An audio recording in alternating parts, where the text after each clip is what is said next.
Hello everyone. बच्चों eighth जो chapter हमारा चल रहा है इसमें आपका केवल एक टॉपिक शेष है। वो टॉपिक मैं आज करवा रहा हूँ बच्चों आपको। देखिए उसका नेम है, इंग्लिश में बोले तो यूनिफॉर्म सर्कुलर मोशन, ठीक है, या हिंदी में बोले तो एक समान वृत्तीय गति।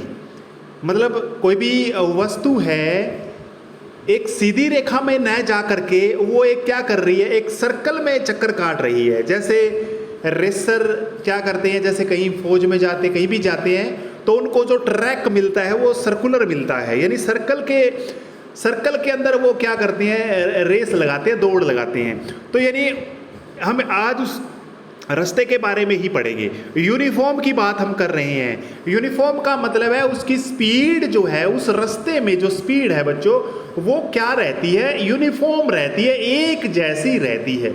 इंग्लिश में पढ़ेंगे, देखो एक बार। व्हेन एन ऑब्जेक्ट मूव्स, कोई ऑब्जेक्ट है मूव करता है इन अ सर्कुलर मोशन या सर्कुलर पाथ, सर्कुलर मोशन नहीं कहेंगे, सर्कुलर पाथ कहेंगे, सर्कुलर रास्ते के अंदर विद यूनिफॉर्म स्पीड, एक जैसी स्पीड के साथ, it's motion is called uniform circular motion. तो क्या कहलाएगा, इसका जो मोशन कहलाएगा ना, तो क्या कहलाएगा बच्चों, यस, यूनिफॉर्म सर्कुलर मोशन कहलाएगा। यानी आप है ना चक्कर काट रहे हो किसी कोई ग्राउंड है उसका चक्कर काट रहे हो, गोल गोल उसका वो ग्राउंड है, तो उसकी जो एक स्पीड के साथ आप काट रहे हो। मान के चलिए कोई भी स्पीड है, स्पीड मान लेते हैं भाई आप कोई भी स्पीड ले सकते हैं भाई, 10 मीटर पर सेकंड आप चल रहे हो, मतलब वो उसके हिसाब से वो जो होएगा ना, यानी जो 10 मीटर पर सेकंड है ना वो क्या कहलाएगी, यूनिफॉर्म सर्कुलर मोशन कहलाएगा। चलो हिंदी वाले देखो एक बार, हिंदी में क्या कहेंगे हम इसको। देखो सिंपल सी बात है, जब एक वस्तु वृत्तीय रास्ते पर उसका रास्ता कैसा है, वृत्त वाला है, वृत्त है पर एक समान चाल से चलती है, वो चाल एक जैसी है, तब उसकी गति को क्या कहलाएगा, उसकी गति जो है एक समान वृत्तीय गति कहा जाता है, उसकी गति को। ठीक है, एक बात याद रखनी है बच्चों, ये दोनों में देखो इसमें सिंपल सी बात है, जब कोई वस्तु इस वृत्तीय सर्कल में घूमती है ना, मतलब चक्कर काटती है ना, तो बच्चों उसकी जो दिशा है ना, उसकी जो दिशा है वो हर बिंदु पर अलग अलग होती है। यानी दिशा हर पॉइंट पे चेंज होती है। अब देखो इसका मतलब क्या है, देखिए मान लो कोई वस्तु है यहाँ पर है तो इसकी दिशा पता नहीं कहाँ होगी, इसकी दिशा पता नहीं कहाँ होगी, यानी डायरेक्शन अलग अलग होगी। अब है ना इसका एग्जाम्पल आप रियल लाइफ में कैसे कर सकते हो, मान लीजिए आप है ना पत्थर को किसी रस्सी से बांध करके आप घुमा रहे हो, पत्थर को किसी रस्सी से बांध करके आप घुमा रहे हो। मान लीजिए, देखो बच्चों, मान लीजिए इस पॉइंट के ऊपर जो पत्थर है वो चला जाए, अगर यहाँ से इस रस्सी से निकल जाए, बांधा हुआ खुल जाए तो क्या होगा, इस डायरेक्शन में जाएगा। अगर थोड़ी दूर जा करके यहाँ पर जाएगा तो अलग दिशा में जाएगा, यहाँ पर जाएगा तो अलग दिशा में। यानी कहने का मतलब है वो सीधी लाइन में जाएगा, न कि ये नहीं है कि वो घूमता ही रहेगा। बच्चों घूमता तो नहीं रहेगा ना भाई, आपका मान लो पत्थर है वो छूट गया, तो पत्थर छूटने से क्या वो घूमता रहेगा, क्या नहीं जाए, वो सीधी रेखा में जाएगा, सीधा जाएगा, बिल्कुल 90 डिग्री पे जाएगा बच्चों। क्योंकि रास्ता, कोई भी वस्तु है ना वो जाना चाहती है किस में जाना चाहती है, एक सीधी रेखा में जाना चाहती है, स्ट्रेट लाइन में जाना चाहती है। लेकिन इसके अंदर भी इसको बांधने का रखने वाला रस्सी के द्वारा ये बंधा हुआ था ना, इसलिए ये इस रस्सी इसको इधर खींच रही थी।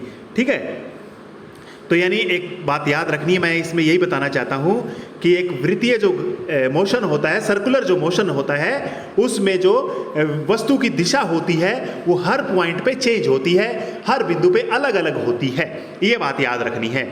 ठीक है, चलो इसमें देखो मैंने कुछ बताई हुई है, इसमें बात मैं आपको बता रहा हूं भाई। जो सर्कुलर मोशन होता है उसमें हमें ज्ञात क्या करना है, क्या क्या चीज निकालनी है आपको, है ना, आपको ये पता करना पड़ जाए कि कितनी दूरी तय करी भाई। सर्कल में कोई व्यक्ति चल रहा है तो उसकी गति, उसने क्या ज्ञात करना है, उसकी जो पूरा दूरी कितने तय करी, यानी डिस्टेंस कितना ट्रेवल किया। मान लीजिए ये बंदा, कोई एक लड़का एक ए पॉइंट पे खड़ा हुआ है, यहां से वो चला, रेस लगाई, उसने यहां पर आया, वापिस ए पर आ गया। बताइए कितना रास्ता उसने तय किया, कोई बता सकता है? कोई बता सकता है क्या ये ए से लेके ए तक जाने में कितना रास्ता तय किया? पहले कोई आया हुआ है क्या? ऐसी ऐसी कोई चीज आई हुई है क्या पहले आपके मैथ में? आई होगी, जरूर आई होगी। देखिए सिंपल सी बात मैं बता रहा हूं, पहले हिंदी में बता रहा हूं। इसको परिधि बोलते हैं, परिधि। इंग्लिश में इसको सरकमफ्रेंस बोलते हैं। अगर आप इस सर्कल की रेडियस लेकर के, त्रिज्या लेकर के इसकी परिधि निकाल दोगे ना, सरकमफ्रेंस निकाल दोगे ना, तो क्या निकल जाएगी बच्चों? यस, दूरी तय हो जाएगी। दूरी निकल जाएगी। ए पॉइंट से ए पॉइंट तक जाने में, वापिस आने में कितनी दूरी तय करी। समझ में आ गया? बिल्कुल इजी तरीका है ये। देखिए इसमें क्या है, मैं आपको बता देता हूं। दूरी तो मैंने अभी बता ही दिया आपको। इस ए पॉइंट से ए पॉइंट पे वापस जाएगा तो दूरी कितनी आएगी? 2πr। अब आपको ज्ञात करनी है उसकी स्पीड कितनी है, चाल कितनी है। अरे चाल क्या होता है? दूरी बटे समय, distance upon time, that is your speed. Speed आ जाएगी। क्या आ जाएगी? स्पीड आ जाएगी। अभी देखो एक बात सुनो मेरी, मान लीजिए कोई सर्कल है, उसमें 7 मीटर की उसकी रेडियस है। कितनी है? 7 मीटर की रेडियस है, त्रिज्या है। तो इसमें हमने ये देखना है कि उसकी एक व्यक्ति, छोटा कोई चीज वस्तु घूम रही है यहाँ पर, एक चक्कर काटने में कितनी दूरी तय करेगा। अब इसमें तुम निकाल सकते हो। देखो सिंपल सी बात है, इसमें उलझने की कोई बात ही नहीं है। हम फॉर्मूला लगा देंगे, 2 गुना में पाई। पाई की वैल्यू आपको पता है कितनी होती है? 22/7। पढ़ी है क्या पाई की वैल्यू? नहीं पढ़ी? मुझे मैसेज करके बताएं कि पाई पता है क्या आपको? 2πr। आर कितना है इसमें? अभी 7 दिया था मैंने। कितना दिया था? 7। 7 से 7 कट गया, 22 × 154 होता है। 20 नहीं, 7 से 7 कट गया बच्चों, 22 दूनी 44 होता है। कितना आता है? 22 दूनी 44। तो 44 मीटर, 44 मीटर इसकी डिस्टेंस आ जाएगा, इसकी दूरी आ जाएगी। समझ में आ गया? भाई एक चक्कर काटने में कितनी दूरी तय करेगा ये? 44 मीटर। यस। अगर मैं बोल दूं एक लड़का है, 10 चक्कर काटे हैं, तो उसके द्वारा तय की गई दूरी बताइए, स्पीड डिस्टेंस बताइए, तो आप है ना 44 को 10 से गुणा करा देना। क्योंकि एक चक्कर काटने में एक चक्कर, एक सर्कल कंप्लीट करेगा तो 2πr आएगा। अगर 10 करेगा तो 10 से मल्टीप्लाई करा देना। किससे करा देंगे? मल्टीप्लाई करा देंगे बच्चों। अब मुझे एक छोटी सी चीज आपको समझानी है। भाई कोई रास्ता है, वो रास्ता कैसा कैसा हो सकता है। ये रास्ता कैसा था? ये रास्ता सर्कुलर यानी वृत्तीय रास्ता था। हो सकता है कोई किसान खेत में चक्कर काट रहा है, यानी कोई किसान ट्रैक्टर चला रहा है, उसका रास्ता यानी उसका मार्ग आयताकार हो, रेक्टेंगुलर हो, रेक्टेंगुलर। अब बताइए कितनी बार वो अपनी दिशा बदलेगा? यस, पहले इधर चल रहा था, 1 बार बदल दी, फिर 2 बार बदल दी, फिर 3 बार बदल दी, यानी ऐसे ऐसे चलते हुए उसकी दिशा बदल गई। 4 बार इसने दिशा बदली है।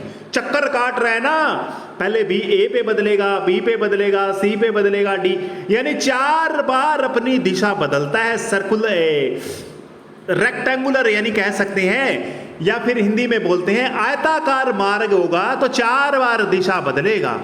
अगर 5 भुजाओं वाला होगा तो 5 बार बदलेगा। अगर 6 भुजाओं वाला होगा तो 6 बार बदलेगा।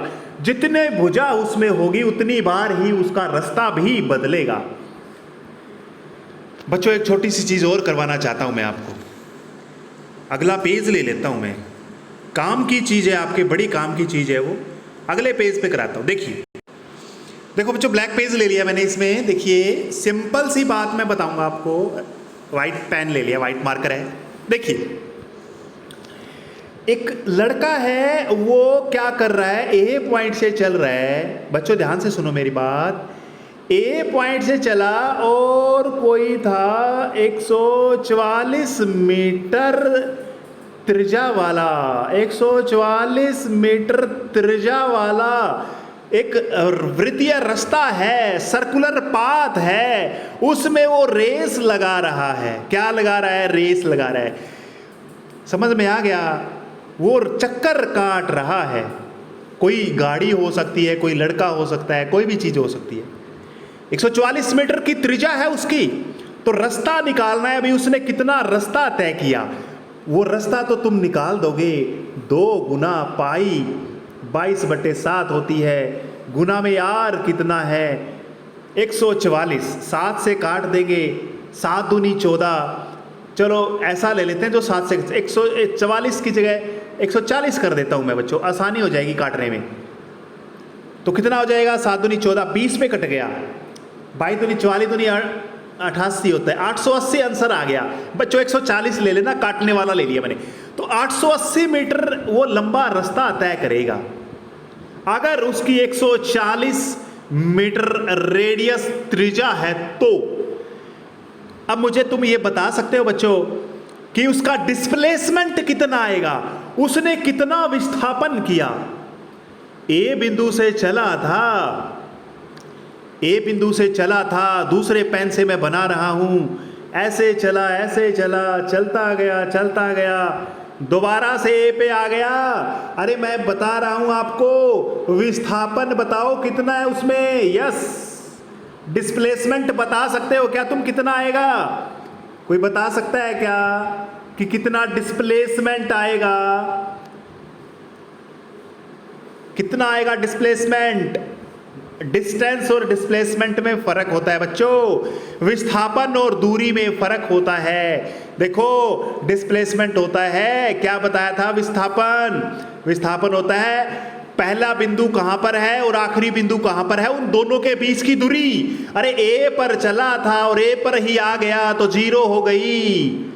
डिस्टेंस तो इसका कुछ आएगा लेकिन डिस्प्लेसमेंट 0 हो जाएगा, विस्थापन 0 हो जाएगा बच्चों, विस्थापन 0 हो जाएगा। आपको समझनी है ये चीज। अगर 1 चक्कर काटेगा विस्थापन 0, 2 काटेगा विस्थापन 0, जितने चक्कर काटेगा विस्थापन 0 आएगा बच्चों, यानी डिस्प्लेसमेंट 0 आएगा। इंग्लिश वाले भी ध्यान से सुन लो, कई बार कहते हैं कि हिंदी में ही बताते हो आप। चलो देखिए, डिस्प्लेसमेंट कितना आएगा, 0 आएगा, 1 चक्कर में भी, 2 में भी, 3 में भी। अब एक बात और सुनो मेरी, एक लड़का है 1.5 चक्कर काट देता है, कितने काट देता है, 1.5। अरे इस पॉइंट से चला था, चलता गया, व्हाइट पेन ले लेता हूं मैं यहां पर, 1 चक्कर काट दिया उसने, यस 1 चक्कर कंप्लीट हो गया, फिर आधा काटा उसने, यहां पर आ गया। अब उसकी विस्थापन आपको ज्ञात करना है, डिस्प्लेसमेंट ज्ञात करना है, बताइए क्या आएगा। यस, इन दोनों को मिला दो, डायमीटर यानी व्यास, जो डायमीटर आएगा, व्यास जो आएगा, यही उसका आंसर होगा।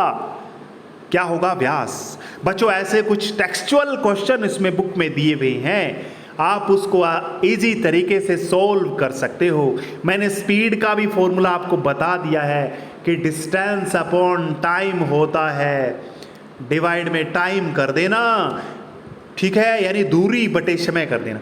बच्चों आज ये चैप्टर आपका कंप्लीट होता है।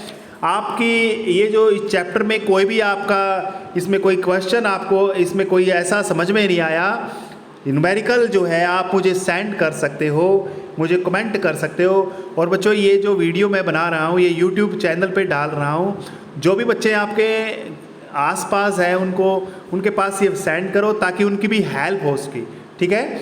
इस महामारी में ज़रूरी है आप उनकी हेल्प कीजिए और आप भी खुद भी इसको अच्छे से इसको राइट कीजिए और वीडियो को सब्सक्राइब करें इस चैनल को और वीडियो को लाइक करें। थैंक यू, अच्छे से पढ़ें, ऑल द बेस्ट।